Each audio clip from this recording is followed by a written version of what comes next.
Les filières scientifiques et technologiques, une priorité. Il est devenu courant, voire systématique, de voir certaines voix s'élever contre les réformes qui mettent en avant les filières techniques et technologiques, sous prétexte qu'elles relégueraient les autres disciplines, notamment littéraires ou sciences humaines, au second plan. Une telle lecture est non seulement réductrice, mais aussi déconnectée des exigences actuelles du développement économique et social de nos pays africains.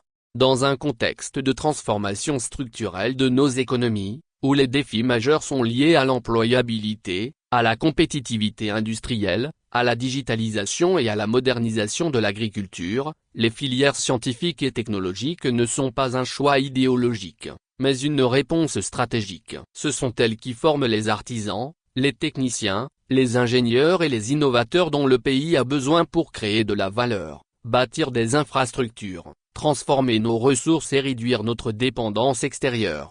Cela ne signifie en aucun cas que les autres filières sont négligées. Le développement d'un pays repose sur un équilibre. La culture, les langues, les sciences sociales, l'éducation civique sont essentielles à la construction d'un citoyen complet. Mais le pilotage d'une économie productive, tournée vers l'innovation et la transformation locale, exige un renforcement délibéré de l'enseignement technique et professionnel, longtemps marginalisé. Les critiques devraient donc s'interroger sur la pertinence de certains cursus classiques face aux besoins réels du marché du travail. L'enjeu n'est pas de hiérarchiser les filières, mais de les réarticuler intelligemment autour d'une vision nationale de développement. Miser sur la science et la technique aujourd'hui, c'est investir dans la souveraineté économique de demain. L'éducation technique et scientifique ne doit plus être perçue comme une filière de relégation mais comme une voie de l'excellence, au même titre que les autres. Le gouvernement, à travers les réformes engagées dans l'enseignement secondaire et la formation professionnelle, s'inscrit dans cette dynamique de modernisation, avec l'appui constant de ses partenaires techniques et financiers. Il est également essentiel de questionner le rôle de l'université dans cette dynamique. Loin de certaines critiques parfois théoriques, l'enseignement supérieur est invité à sortir de son cloisonnement, à revisiter la finalité de ses productions et à inscrire ses recherches dans une logique d'impact et d'innovation. L'élévation académique ne doit pas se résumer à la soutenance de mémoires ou de thèses qui, pour la plupart, peinent à enrichir les politiques publiques.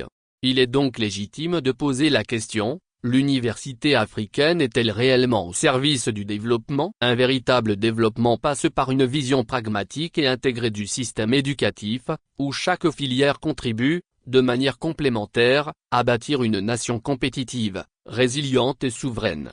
Plutôt que d'opposer les filières, il faut penser en termes de complémentarité. Le développement de l'Afrique exige une ingénierie technique solide, soutenue par une réflexion éthique, culturelle et sociale assurée par les sciences humaines. C'est cette alliance lucide entre savoir-faire technique et vision intellectuelle qui bâtira une Afrique forte et indépendante. Par ailleurs, au Togo, les citoyens togolais attendent toujours la concrétisation de la promesse faite en 2023 concernant la construction de lycées scientifiques dans toutes les régions éducatives du Togo. Alors que l'éducation est un pilier essentiel pour le développement de notre nation, il est crucial de comprendre les raisons des retards dans la réalisation de ces infrastructures tant attendues. Les jeunes Togolais méritent d'avoir accès à des établissements de qualité qui leur permettront de se former dans les meilleures conditions et de préparer l'avenir de notre pays. Le ministre en charge de l'éducation est vivement interpellé ainsi que l'ensemble du gouvernement. Actualité Opinion Pays Togo.